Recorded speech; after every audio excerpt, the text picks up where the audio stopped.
లో జరగనుంది. హైదరాబాద్ లో శనివారం సాయంత్రం 5 గంటలకు ట్యాంక్ బండ్ వద్ద బీజేపీ ఆధ్వర్యంలో ఈ యాత్ర నిర్వహించబడుతుంది. ఆపరేషన్ సింధూర్లో భారత సైన్యం పాక్ ఆక్రమిత కాశ్మీర్లోని ఉగ్రవాద స్థావరాలను ధ్వంసం చేసిన విషయం తెలిసిందే. ఈ యాత్రలో కేంద్ర మంత్రి, తెలంగాణ బీజేపీ అధ్యక్షుడు జి కిషన్ రెడ్డి, జమ్మూ కాశ్మీర్ డీజీపీ, ఆంధ్రప్రదేశ్, తెలంగాణ నుంచి రిటైర్డ్ ఐపీఎస్, డీజీపీ ర్యాంక్ అధికారులు, సైనిక అధికారులు, రక్షణ సిబ్బంది, కళాకారులు, బీజేపీ నాయకులు, ప్రజాప్రతినిధులు పాల్గొంటారు. జాతీయ జెండాలతో భారీ ర్యాలీ చేపడుతున్నారు. దేశభక్తి నినాదాలు, సైన్యానికి మద్దతుగా ఈ కార్యక్రమాలు జరుపుకున్నట్టు కిషన్ రెడ్డి ఒక ప్రకటనలో తెలిపారు. తిరంగా యాత్రలో ప్రజలంతా పాల్గొని ఆహ్వానం పలికారు. కాగా ఈ కార్యక్రమానికి హైదరాబాద్ పోలీసులు పటిష్ట బందోబస్తు ఏర్పాటు చేయనున్నారు.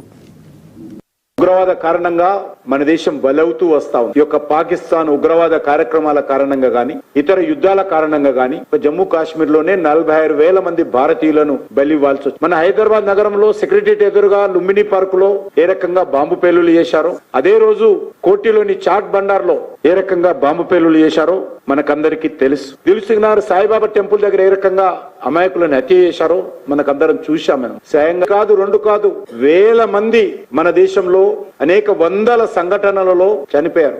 కానీ మనం ఏం చేసేవాళ్ళము? గులాబీ పువ్వు పెట్టి క్యాండిల్స్ వెలిగించేవాళ్ళం. ఈ రోజు క్యాండిల్ నుంచి బ్రహ్మోస్ వదిలే మార్పు నరేంద్ర మోడీ గారి నాయకత్వంలో భారతదేశానికి. క్యాండిల్ కాదు వెలిగించాల్సింది, మిజైల్స్ వదలాలి, బ్రహ్మోస్ వదలాలి, ఉగ్రవాదుల ఊచకొత్త కొయ్యాలి.